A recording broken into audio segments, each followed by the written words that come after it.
everyone, and welcome to a new edition of Student News. I'm Liliana Ruiz with today's top stories.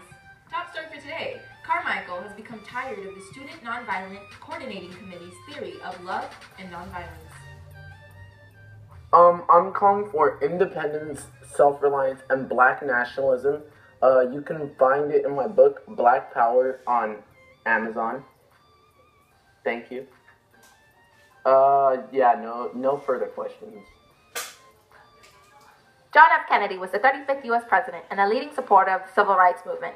Even though black voters helped him win the election in 1960, Kennedy supported the Civil Rights Movement only tactically during his first 2 years in office. He feared the more explicit support on his part would alienate conservative Southern Democrats in Congress. The violence of the Birmingham campaign, however, convinced Kennedy to endorse the Civil Rights Movement publicly, even at the risk of losing the next election. He had plans to push a strong civil rights bill through Congress, but was assassinated in 1963. Many people are wondering, who is Martin Luther King Jr.? Let's go with Kelly for more. Martin Luther King Jr. was a civil rights leader during the 1950s and 1960s who fought to protect the rights of blacks in the South. An amazing speaker, he quickly became the de facto leader of the civil rights movement. He hoped to desegregate the South and protect blacks' political rights through love and nonviolence and peaceful protest. On countless occasions, he purposefully incited violence by racist Southerners against blacks in order to win sympathy from moderate white Americans. He received the Nobel Peace Prize in 1964, which boosted global awareness of the civil rights movement and put pressure on the federal government to address racial inequality in the United States.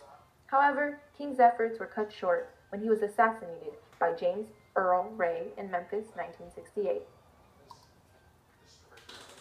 Violent riots occurred in the Watts neighborhood of Los Angeles in 1965. For 6 days, more than 50,000 black residents rioted to protest poverty, racism, and continued unemployment.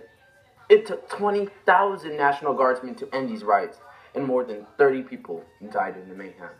This has been LeBron James reporting. The Black Panthers is an organization of militant black civil rights activists inspired by Stokely Carmichael's Black Power philosophies. The Black Panther Party for Self-Defense formed in Oakland, California in 1966. Armed and clad entirely in black, Black Panther militants advocated the use of violence to incite a racial revolution in the United States. In addition to fomenting rebellion, they helped poor residents in black communities by running clinics and schools. The party disbanded, however, following an intense U.S. government crackdown in the late 1960s.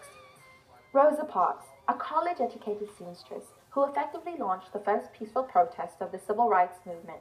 The peaceful protest began when Parks boarded a Montgomery, Alabama city bus on December 1st, 1955, and refused to give up her seat to a white man who was looking for a seat because the white section was full. Police arrested her for defying the city's laws, prompting outrage. I think it was a very unfair thing that they did to Rosa. I mean, she did call shotgun. You meet such colorful characters on the bus. Thanks, Rosa. And if there's one thing that the history books left out, it was her incredible skill at musical chairs. That's it for today. Thank you for watching CNN Student News. This has been Liliana Ruiz. Have a wonderful day.